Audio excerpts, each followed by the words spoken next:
the things that we want to accomplish is I want the club face and the palm to simulate each other.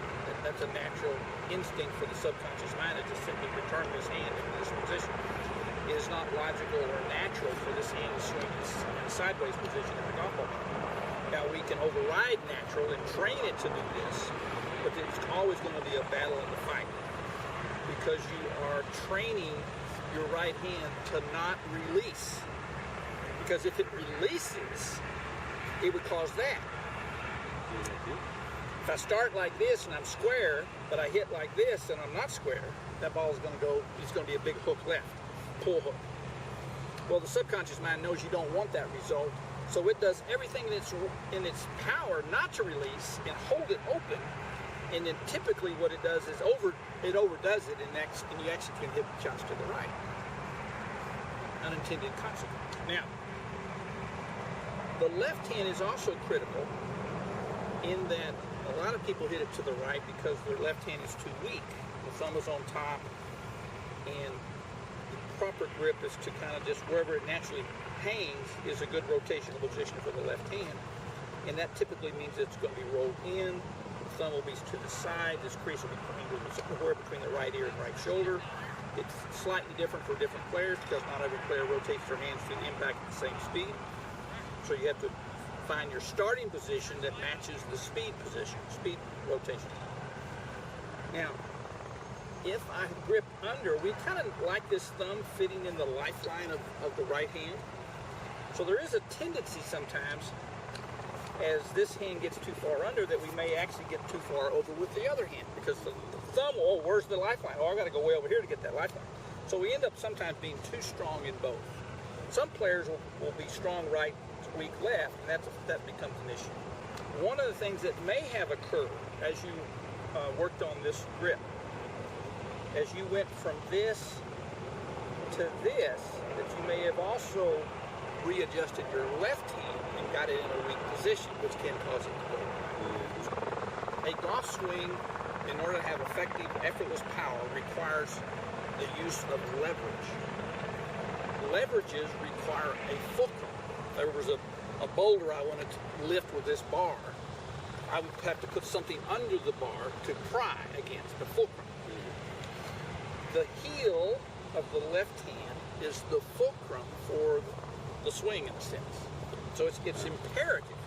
If there was 100 fundamentals to a golf swing and somebody asked me, Tom, what's the number one fundamental in golf?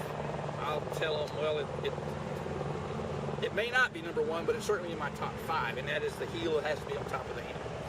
And a lot of players, they get it on the side. So we're going to make sure that your left hand has the proper positioning of that heel. But there is also, and it's not talked about very often, if I were to hold this with one hand, but my right hand, effortlessly, I want to ask you to do that for me. Just hold the club out there with your right hand and look at the face being somewhat square. Okay. Now you'll notice you also have the heel on top.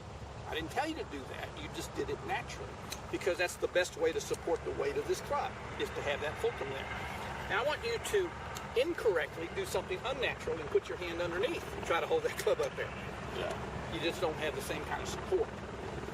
So when we get underneath, we cause some rotational issues, but we also cause some support issues in terms of we don't have a good fulcrum in that hand. Now, in reality, when we put both hands on there, that pad doesn't actually get on the handle, but it is in the anatomical position as if it was, and that's important. Wrist can hinge up and down, and wrist can flip-flop back and forth. They can't, which is the primary way the wrist moving golf is up and down, not this way, even though that seems to make sense because that's the direction we want to hit the golf. But in reality, we hinge up and down. If I were to stand out here and take this club back until I reach I've hyper-extended the back of my right hand now, I can't go any further. But I have a much wider range of motion when I go up. I have more power this way than I do this way. So effortless power comes from the cocking of the wrist, the hinging of the wrist up. Because it also is in line with what the elbows do. The wrists are multi-directional joints. They can go in any direction, but the elbow joints are not. They are a hinge joint. They only go this way. And I want the the elbow and the wrist to be moving in the same line, same plane. I don't want the elbow to be bending this way and the wrist kind of be bending that way. They're not working with each other. So this here allows the conjunction of both forces. Now, we don't hinge our wrist up and down in the front of us. We do it when we get to the side. So it's as if I'm doing that. So let me see you take it over here. Also check your grip position. So if you were to just kind of hammer a post right here, so you're not going to be doing this. You're going to be doing this, which you already kind of naturally do anyway. Okay. Oh, take it back one more time. Hold it up like this for me. All right.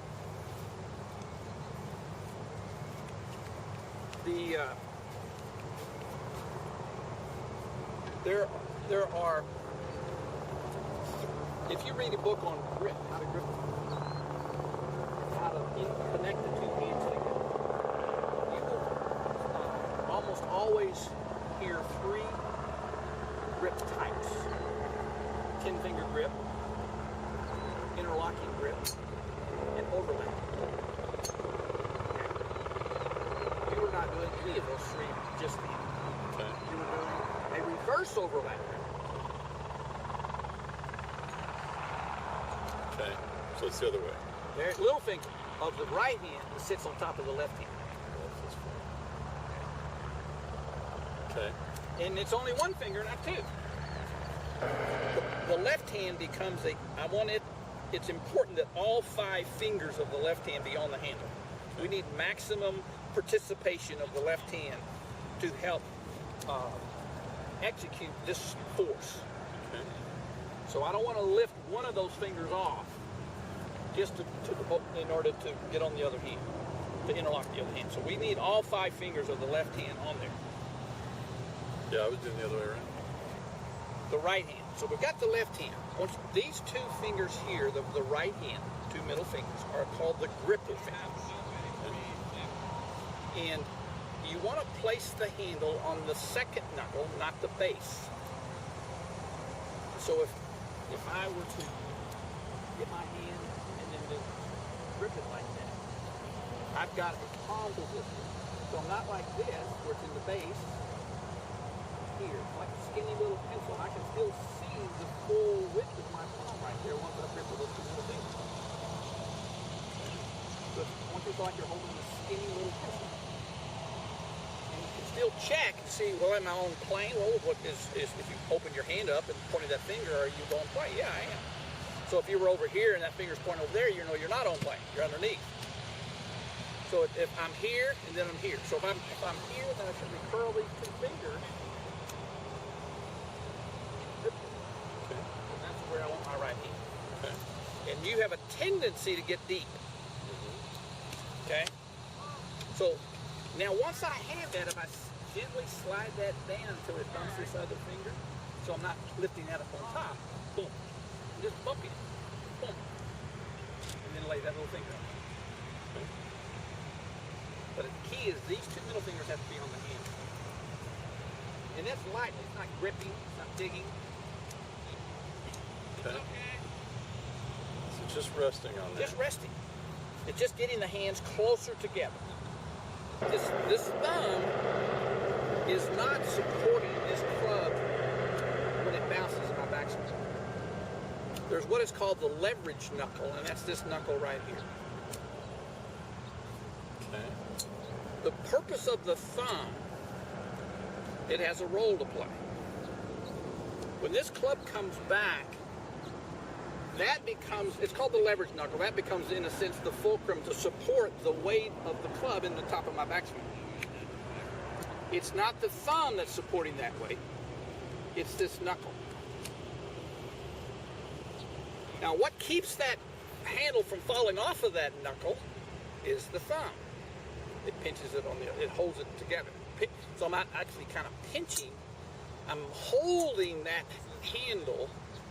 So if you were to stand up here and just kind of hinge it back and forth over your head, but keep it in front of your eyes so you can see it. I don't want to see a gap here. I don't want to see that thing falling off of that knuckle and down into the webbing. That's why it has to be in the fingers. You get that in here, then you've got on the wrong side of this knuckle. I want you to be sitting on above the knuckle, not on the knuckle or below that knuckle, but above it so it can rest on it. I'll go ahead and put both hands on there and get this thing parallel to the ground and take a look at it.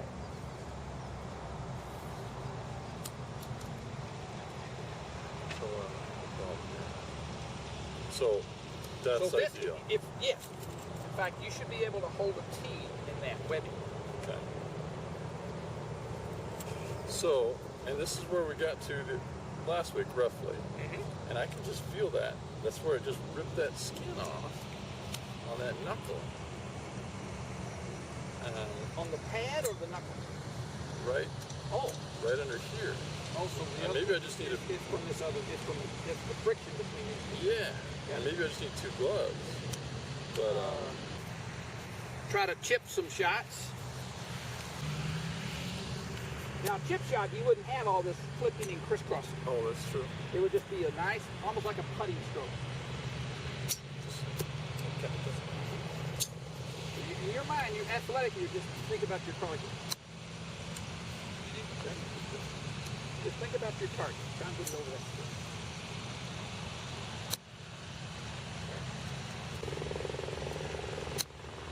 Now, one of the things that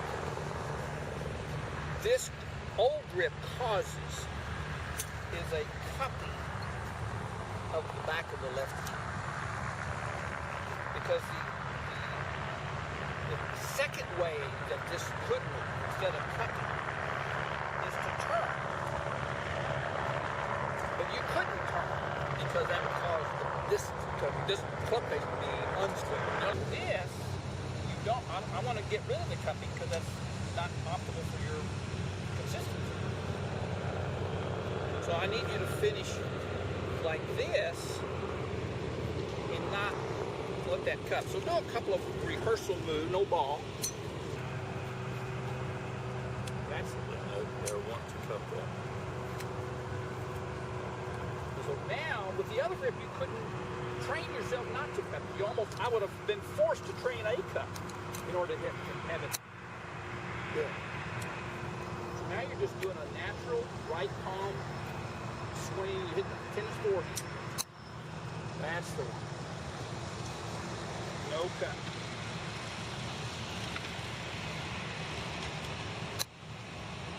Very straight, very effortless. There's not a lot of moving parts here. Very simple. Very consistent. Feel different, but better. Yeah, it feels more. Repetitive. Yeah, more rigid. Okay. Right now, I don't mind that. My wrists aren't doing anything on. That's right. Now, they're going to do something in a minute, but they're going to, instead of cut, they're going to hinge. So let's go to that now.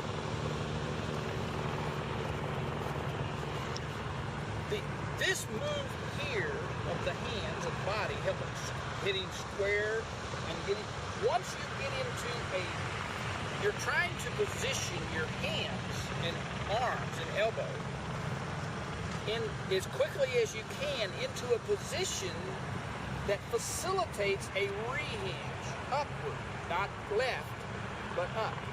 You can almost feel that pad helping you assist that. So we're moving into this. I don't feel any wrist. I don't feel any wrist. But as soon as you kind of get into this area, your athletic body says, okay, I think I'm in a position I can start to rehinge. So I want you now to take it back and have a baby hinge back here. Just a little hinge. You can feel how it's up and down. It's not cupping the back of the right hand. It's hinging up and down. If you're hammering something right there. Then I want you to just kind of swing, and then I want you to feel that same rehinge on this side, up and down.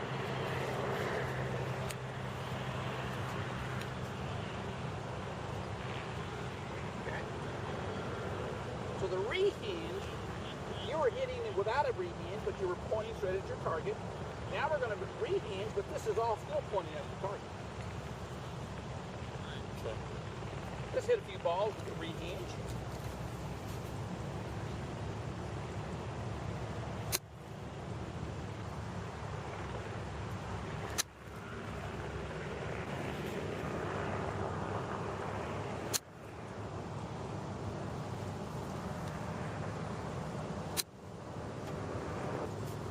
your body has to absorb the force that you're creating. And where it chooses to absorb it helps shape the form and the fundamental.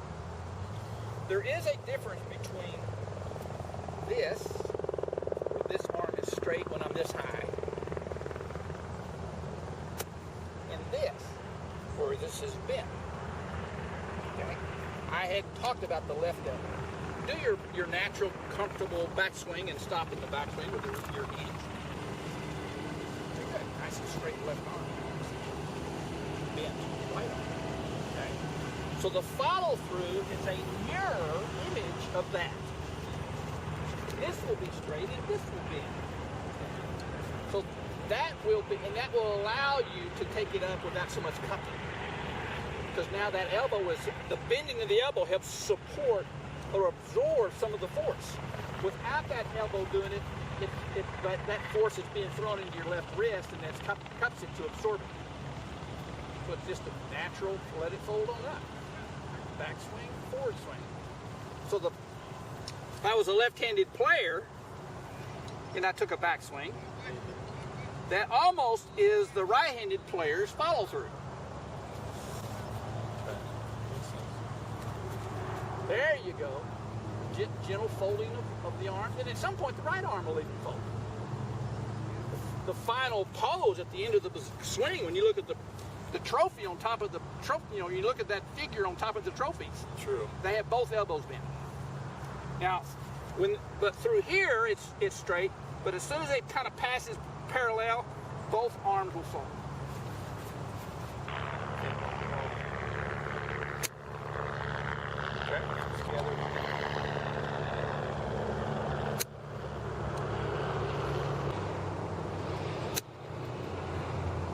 Another phrase.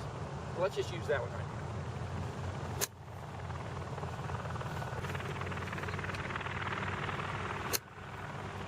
It's close to what I want.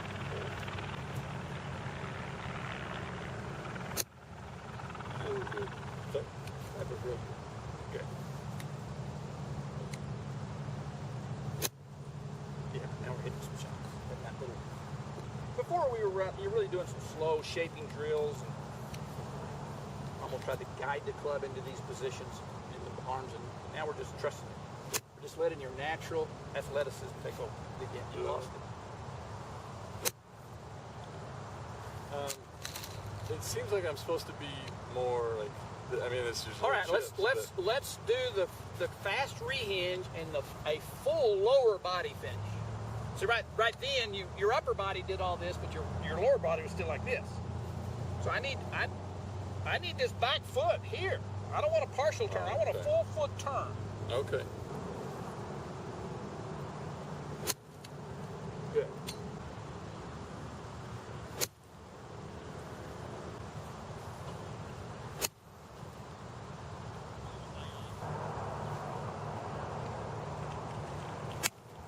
Good.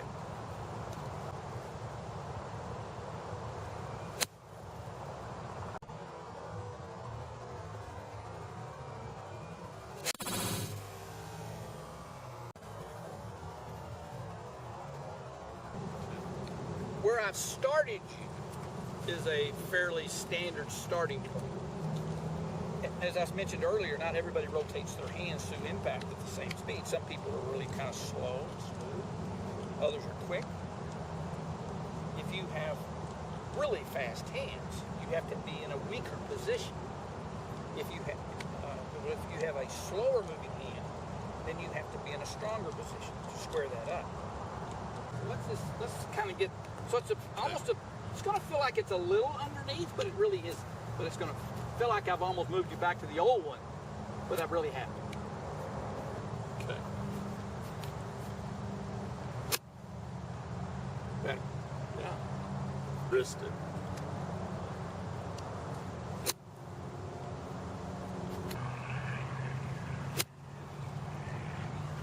Now, there is what is called a rate of closure. How much closing occurs over a span of space and time? What's the rate of closure here? When you're doing the drills, and you do it kind of easy and slow because you want to almost consciously feel every moving part to identify it and learn from it. But that type of important drilling also creates a non-final rate of closure. The rate of closure when you just hit it is going to be faster than the rate of closure you're creating with the drills. And if you have a slower rate of closure, that may be what's causing the ball to go to the right because it didn't close fast enough. But your natural rate of closure with full swing, don't think about anything, hit the ball, might be perfect. So we need to make sure that I don't make a grip change based on ball performance of the drill and not ball performance of your let it go. Real shot. It's a real shot. So let's start hitting some real shots. Just hear that swish for me. Okay, good. Can you do it faster, louder sound? It's almost like you're swatting the bee down there. Good. Now just keep swishing. Now that's the best shot you've hit today. Yeah, that's pretty good. Just keep letting it go. Just trust now. That's a great golf shot there, John. Oh, wow. This is where we wanted to be. That's a golf shot. Yeah, boy, those are going straight as an arrow. Hit that 8 iron.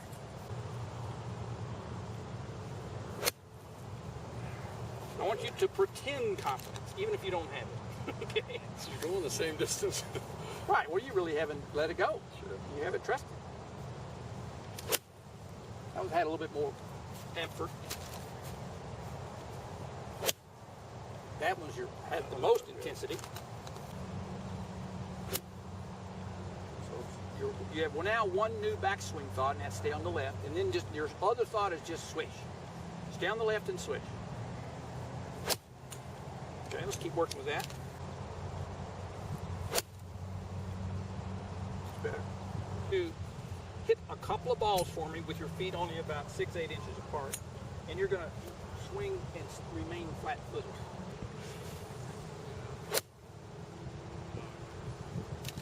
You can almost get as much power out of feet together drills as you can because most of the power of a golf swing comes from the hands. We do something else. It's a good shot. That's exactly where you're lined up. Now, my belief is the more I look at you, is that I think there's a possibility. I don't know this to be true, but I think there's a possibility that your left hand is still a little bit too much this way. It needs to go just a little bit more. The part that has to be square is not so much in here as here. You want that rehinge. Oh yeah, there we go. All right, I want you to really focus on what we just did there. Yeah, that's my shot of the day. Let's really focus on that. Let's get a visual close-up of that. I don't want to move on to something till we need. Oh yeah, those creases are just parallel to each other right now. They're perfect. So that's your new grip. Okay. I'll do it.